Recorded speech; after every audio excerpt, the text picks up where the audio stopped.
السلام علیکم ناظرین، میرا نام ہے رضوان خان اور آپ دیکھ رہے ہیں رضوی ٹی وی۔ دوستو، آج ہم بات کرنے والے ہیں سجا بنت حارث کے بارے میں۔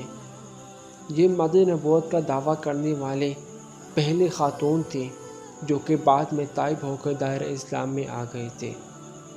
تو پیش خدمت ہے سجا بنت حارث کے حالات اور واقعات۔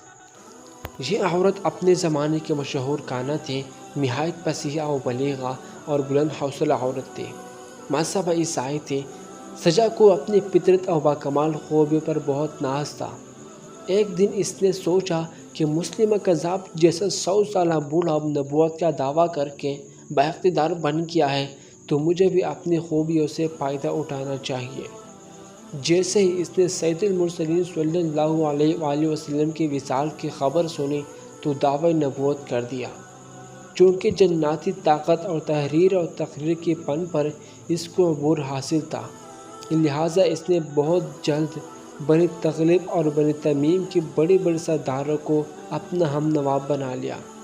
مالک بن حبیرہ، حنف بن قیس اور حارث بن بدر جیسے سردار بھی سجا کے سحر بیانی سے مرعوب ہو کر مرتد ہو گئے۔ جب سجا کی طاقت بڑھ گئی تو اس نے ایک رات تمام معتقدین سرداروں کو بلا کر یمن پر حملہ کی تیاری کا حکم دیا۔ جب سجا کا لشکر یمن کی طرف روانہ ہوا، جہاں مسلمہ کذاب پہلے سے اپنی جھوٹی نبوت کی دکان کھولے بیٹھا تھا، تو اسی دوران حضرت صدیق اکبر رضی اللہ تعالیٰ عنہ نے ایک لشکر سجا بنت حارث کی سرکوبی کے لیے بھی روانہ کر دیا تھا۔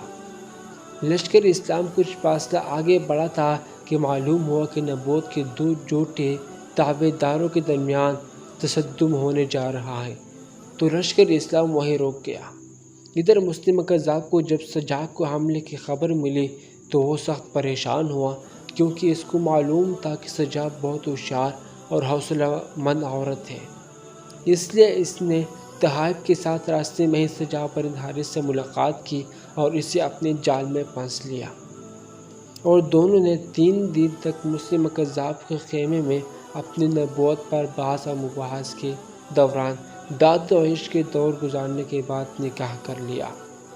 جب 3 روز بعد سجا نے اپنے معتقدین کو مسلمہ کذاب کے نبی برحق ہونے اور نکاح کی خبر سنائی تو بڑے بڑے سردار اس سے ناراض ہو کر الگ ہونے لگے، اور دیکھتے ہی دیکھتے سجا بنت حارث اکیلی رہ گئی اور خاموشی سے اپنے ننھالے قبیلے بنی تغلب میں زندگی گزارنی شروع کر دی۔